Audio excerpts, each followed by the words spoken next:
The other day, there was a special request on Twitter simply asking black men to post themselves in a suit.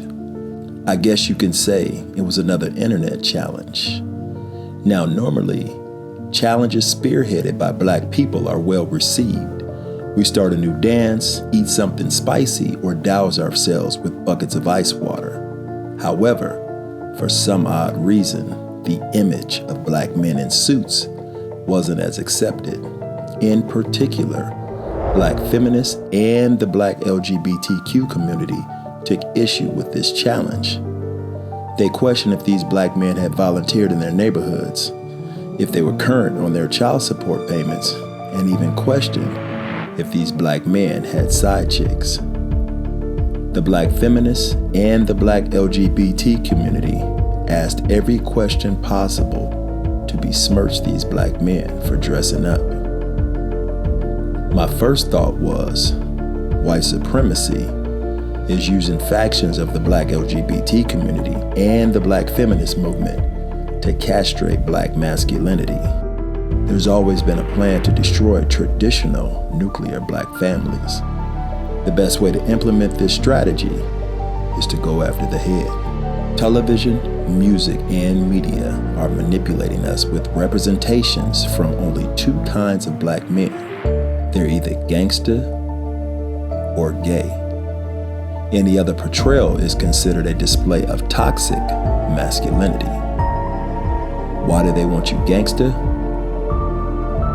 Alabama invested in the building of a new $1.3 billion supersized prison that was initially estimated to cost approximately $620 million. The cost increased as construction began. A normal business practice is to look at the cost versus the profit and cap the investment.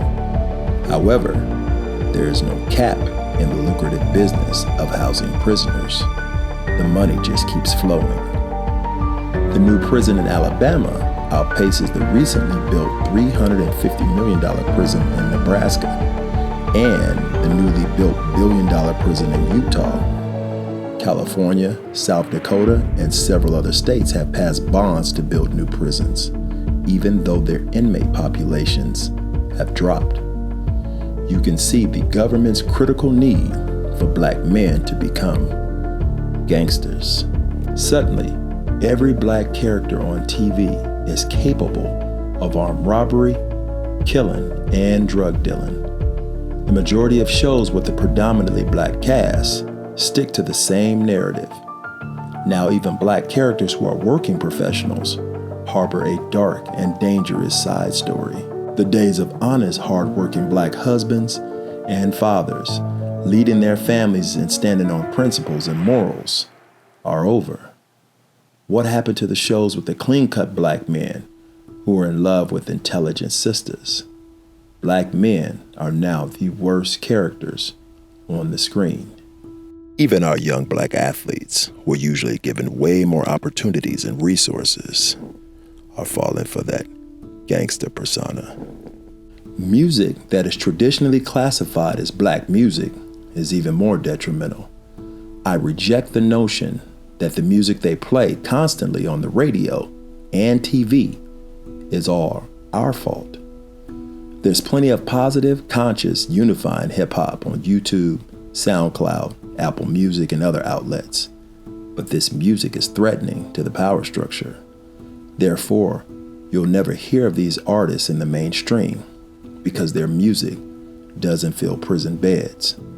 Instead, the industry will continue to market and promote rap music with lyrics about murder and drugs. In years past, songs with lyrics about shooting someone or selling and doing drugs would never get a commercial endorsement. Now, those topics are the prerequisites to sponsorships. Large corporations are rewarding black artists for leading brothers and sisters to our destruction. Sound familiar? R&B music ain't no different. The other day I heard "That's the Way of the World" by Earth, Wind & Fire. It reminded me of summer barbecues with the neighborhood friends. Music used to inspire love and unity throughout our struggle and togetherness, even amongst people you didn't know. Black people had each other's backs, period. Today's R&B music is nothing but explicit lyrics intertwined with gender wars and drug promotion. I'm gonna pop these pills, cause these hoes ain't loyal. So you can be gangster or gay. Why do they want you gay? What I've learned about film and TV is when shows are written for white folks, they're based on the reality we currently live in. But shows geared towards black audiences are written for where they want us to be. Only 7% of all America identifies as LGBTQ, and you can tell this by the lack of gay white characters on TV and film. In the black community, only 3% of us identifies as LGBTQ. Yes, you heard that right, 3%. So with such a low percentage, why is it important to have so many black characters in same-sex relationships or heightened representation from black men in dresses or black male trans? I'll tell you why. Listen closely. Even against the will of the people, there was such a strong push by white politicians to ban abortion. They know our country is diversifying even faster than expected. Whites are set to become the majority minority in as early as 2045, with the black population rising by 30% since the year 2000. Statistics show white deaths are up, but white births are down. Being that white deaths exceeds white births, the country needs to start preserving white fetuses. Since there's no legal or moral way for the government to publicly say, we only want to preserve white babies, so abortion is legal for you blacks. Besides making Planned Parenthood extremely accessible to black women, they have to cleverly find additional ways to decelerate black births, and they're succeeding. During the pandemic, when everyone was stuck at home making babies, white births jumped. However, black birth rates dropped during this same period. There's definitely a connection between the anti-abortion push and the LGBTQ push in the black community. Take a look around you.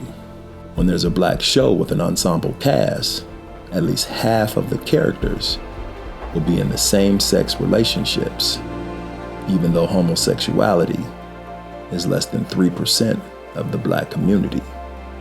Again, our shows are not based on our reality. Our shows are based on where they want us to be. And where they want us to be is gangster or gay or both.